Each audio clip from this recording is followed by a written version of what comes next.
Hi, and welcome to the Soccer Show.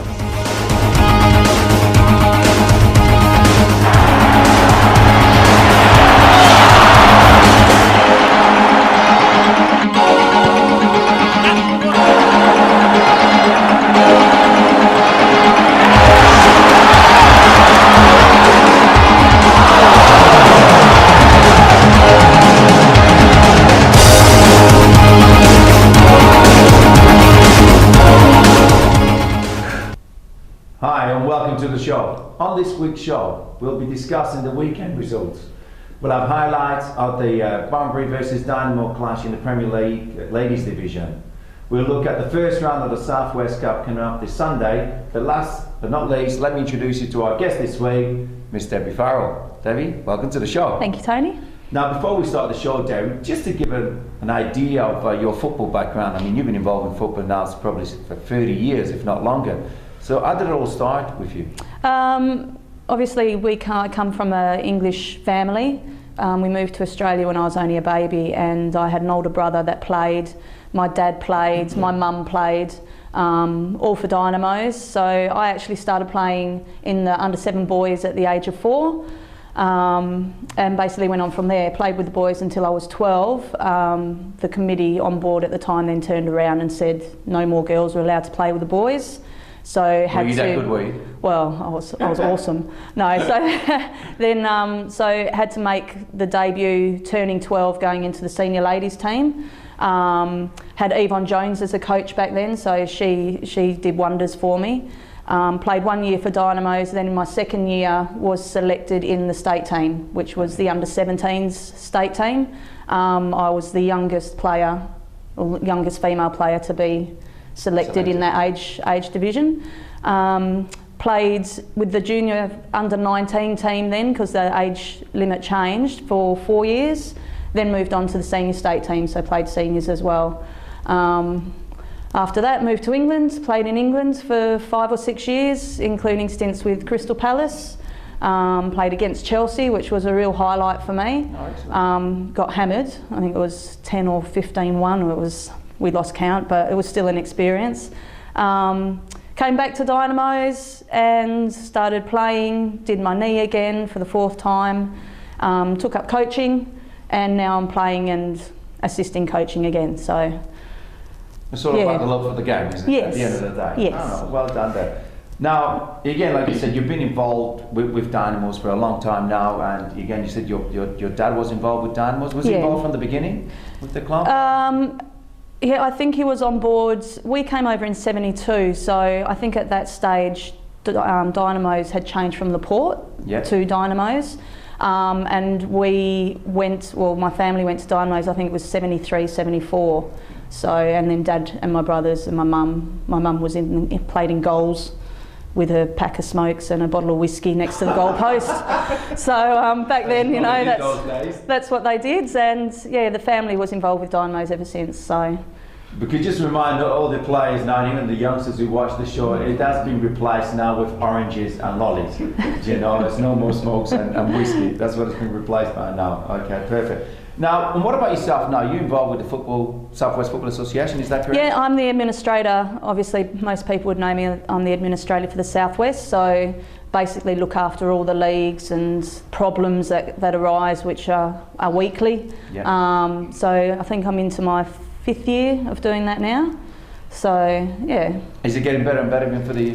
We're hoping so. We've got a 5-year plan now to get the leagues to a more professional standard. Yeah. We're trying to push both the Premier divisions. We know that there is a problem within the ladies side of things. Yeah.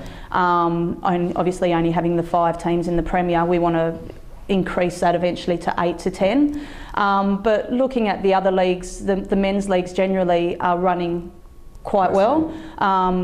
And each division is very competitive. So, and that's where we want to get. That's where we want to be. So talking at the division, if we start with the Premier Ladies division, which you playing for Dynamos, you playing that division. You got at a big clash this Sunday just gone, which is the highlight game for us that we're going to be showing shortly.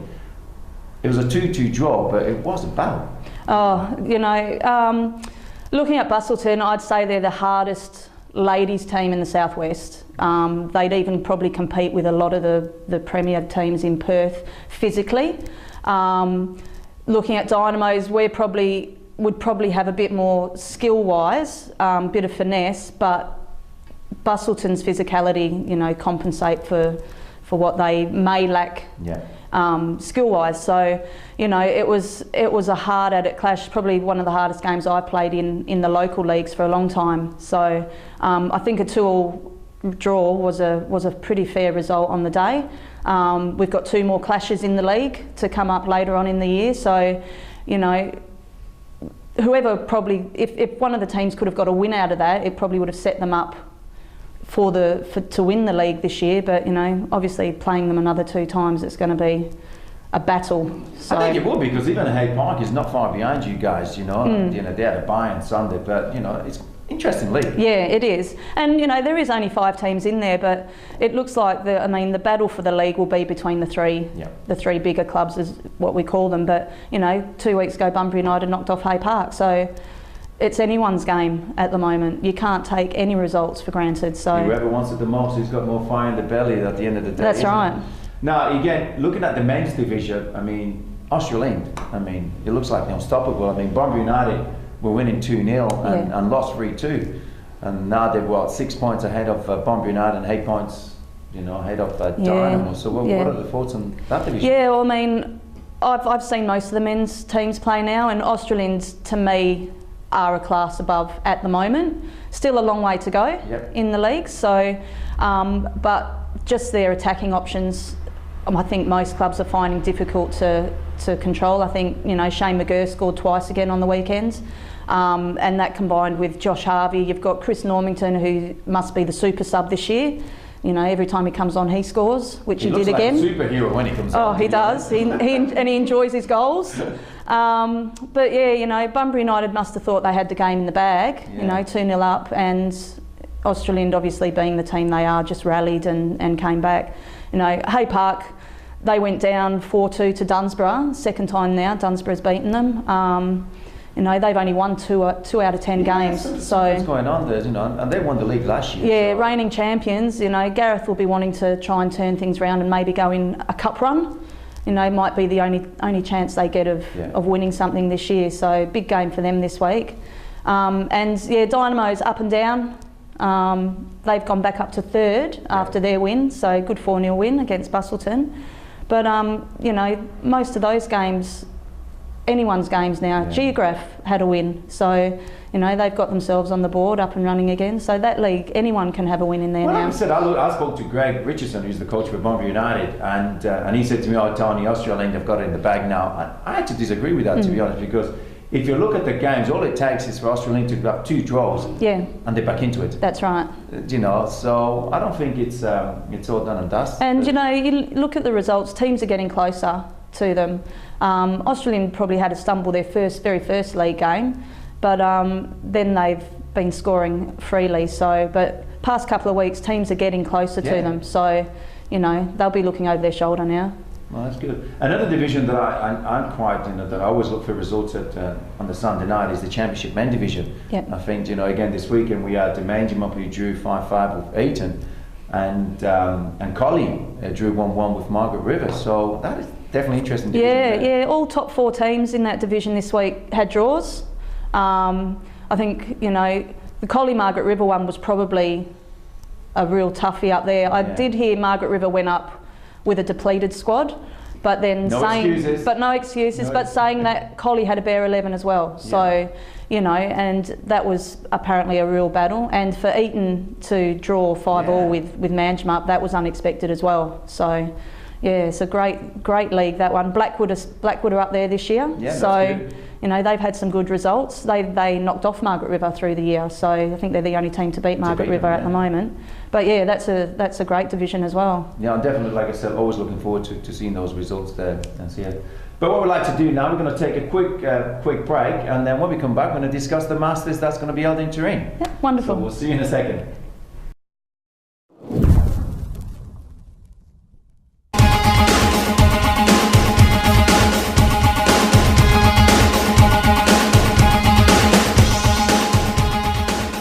Well, anyone anyone who thought they were going to watch some young ladies sweetly tiptoeing through the tulips were in for a rude shock when this match arced up.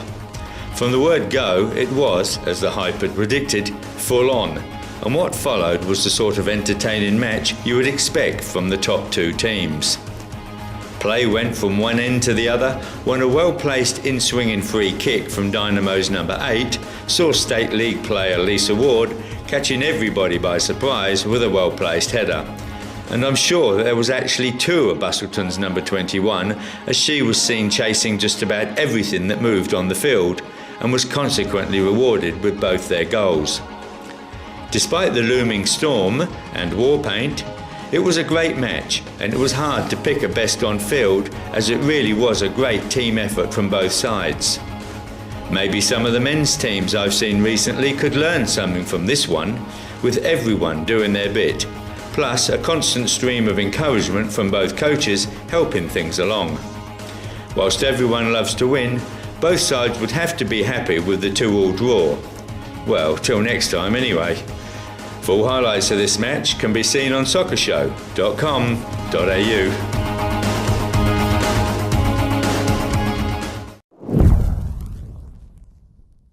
Hi and welcome back.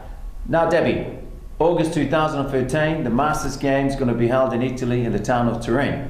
And is it true that you girls are going to be part of it? Yes, there's 5 or 6 of us from the southwest that are taking part. We're joining forces with girls from Mandurah and Perth. We're heading over in end of July, coming back in mid-August. So, yeah, very exciting to play football overseas again for me. And then looking at the fixtures there, because there's a lot of teams coming from Canada, America, Brazil. You got teams from England, France, Spain, Portugal, etc., etc. So big competition. Yeah, they're expecting 50,000 athletes for all sports, because it's like an Olympic Games for the over 35s. They're presence-wise, they're expecting 350 to 1 million people all up to descend on Italy for 2 weeks. For 2 weeks. Have you ever been to the town of Turin? No. Beautiful town. I mean, you know, I'm from Milan, so I've been to Turin quite a heaps of times, and you used to go and watch Juventus basically play in Turin. But beautiful town, you'll definitely enjoy the city, and if you have a chance to go up in the mountains and just lovely walks, you'll definitely enjoy it.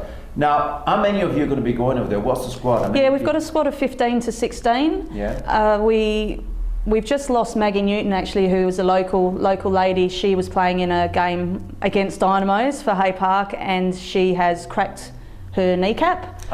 So she's unfortunately had to pull the pin, but we've got quite a strong squad.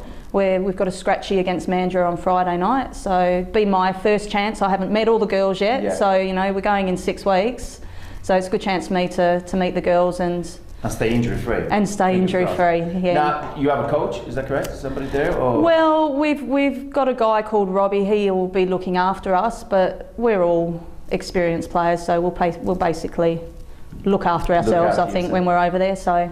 And if I'm sure I'm not wrong, but there's only 2 teams from the whole of Australia. Yeah, at the moment there's a team from over east going over, and us. So yeah, we're basically representing the country at the World Masters Games. So fantastic opportunity for us all. Oh, fantastic! Hopefully it all goes well for you guys.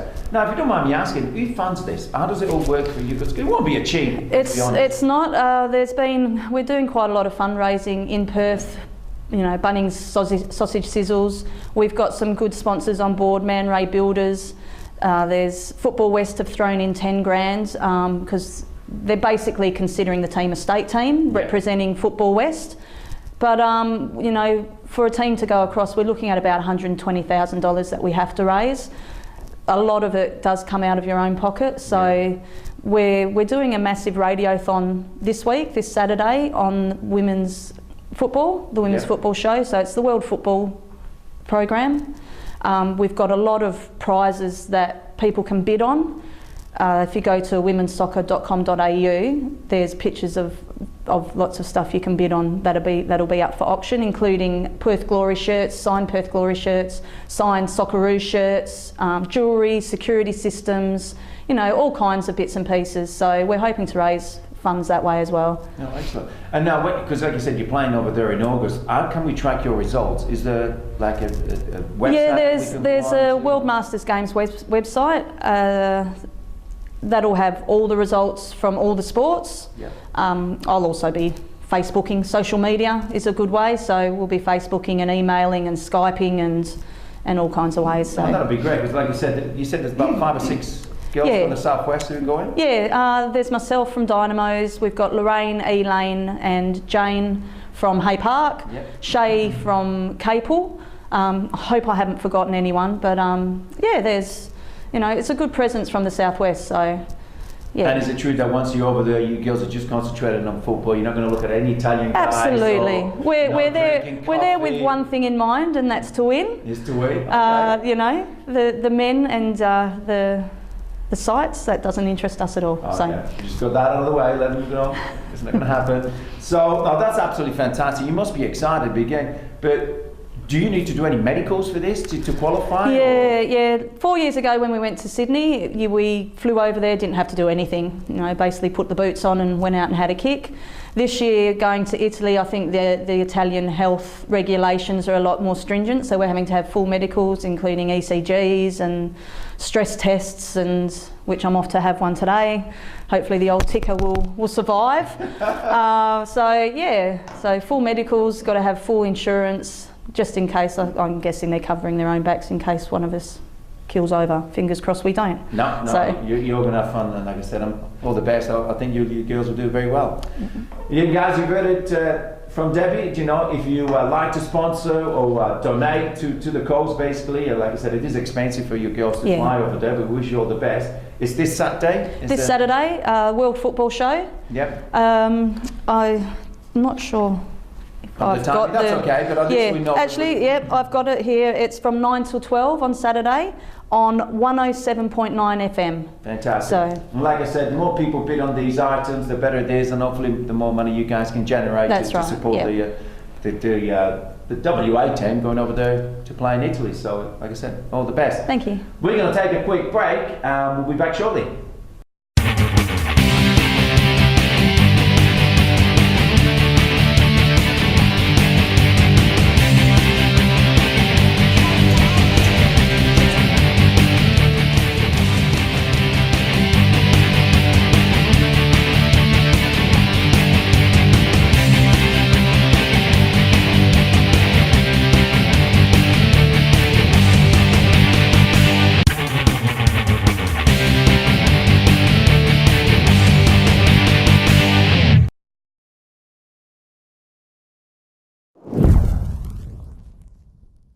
Welcome back. Now, Debbie, the Cup is back this week. Yes. We've got some cracking games on, and it's in or out, basically, And like you said before, if Hay Park really want to win something this year, they probably need to have a run in the Cup. They do, yeah.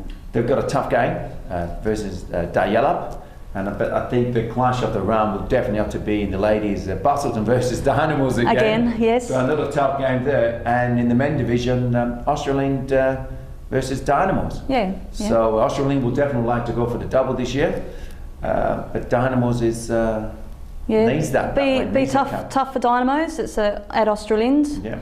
Australind are very, very strong at their own ground away, but especially at home. So Dynamos will definitely have to be on their A game to put it to Australind. Like you said, not even a 2-goal advantage can stop Australind, because they'll come back and score 3 or 4. No. They're a fire machine. They're scoring all the time. So what would be your thoughts on that one? Who do you think is going to win that game? Yeah, I'd like to say Dynamos. I can see Australind running out winners, not being, obviously Dynamos, I would love to see them get up and cause the shock win. You never know on the day. Cup games are different to league games. It's a different all it takes is 1 goal. So, well, against fingers Australind, crossed. I don't think so. I think you need to score about 3 or 4 against them. You don't have any chances if you score 1 goal, because then in literally 2 minutes they're lethal. Australind are lethal in front of goals. Give them a sniff and they put it in the back of the net every time. So, but it is exciting. The Cup is a great tournament. It is great if you make it to the final. It's a fantastic day out. So to all the teams, we definitely wish you all the best. Yep. And hopefully it's a fantastic day. Again, thank you for joining us today, Debbie. You're welcome. We'll definitely put a couple of bits for you on Saturday, so I hope join so. on the website. And to the rest of the guys watching out there, just remember to eat, sleep, and most importantly, have fun playing football. Goodbye.